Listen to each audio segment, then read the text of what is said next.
All right, kiddos, so now we're going to talk about step 3 of your children's book project. So step 1 was when you should have picked what topic you're going to do. Step 2 was writing the summary. Your summary should have told me enough about your topic to show that you have enough information to write a book. It should show me that you do understand your topic, and it should show me that you were able to use kid-friendly language. Now it's time to actually write a story. So you have 2 choices really before you get started, and you have to think about this before you start your story. Is your story going to be more just facts that you're telling about, and you have to do it in an interesting way because it's a kid's story? Or is your story going to be a story with characters and we learn about whatever thing you researched through your characters? So one example of this, if you did the Holocaust and your topic was surviving in a concentration camp, you could choose to just give the tips on how to survive in the concentration camp and turn that into a children's story in some interesting way. Or you could create characters who you are pretending were real and lived during that time period, and we could learn about surviving in a concentration camp through what those characters say and do and how they treat one another and those sort of things. So it's really up to you. Are you going to have characters or not? And there's no right or wrong answer. It's whatever you're more comfortable with. But I do want to remind you that you can't just have a bunch of random facts and call it a story. It has to be a story. It has to be interesting. So now, once you've done those 2 things, you're ready to start your first draft. Now with your first draft, I'm not worried about pictures or anything like that. It should be in a Word doc. So if you go into all of the things that have been shared in your Google Classroom with you, you have a document and it says book title, by, and a place for you to put your name, and then it's broken down page by page. That's where you're going to put your first draft because you're telling me exactly the words that you think are going to be on that page.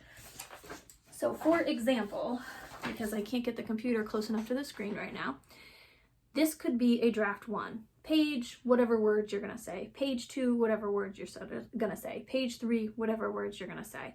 However many pages it needs to be. If your book is less than 10 pages, you haven't done a very good job and you don't have a very good book. So you need to make sure that it's at least 10 pages, if not longer.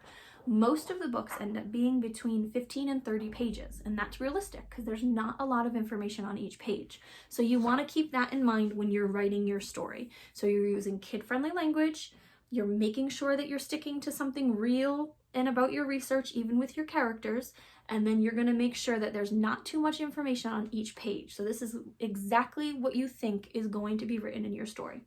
The last thing that you have is a summary, and that's going to be like on the back of a cover of any book. So if I pick up a book and I'm like, oh, do I want to read this book? And I turn it over and I read what it's about. So just like that, you're going to have to create for your own children's book. So it's going to have a front and a back cover when you're done. Some students have a hard time doing it page by page, and this confuses them and it makes it more difficult. So some people are going to want to write all their words kind of in paragraph form first, and that's okay, but don't send it to me that way. So then you'd have to go through and you'd have to read where your words are, and then you'd have to be like, okay, that's going to be a page break, that's going to be a page break, that's going to be a page break. And you'd have like page 1, page 2, page 3, page 4.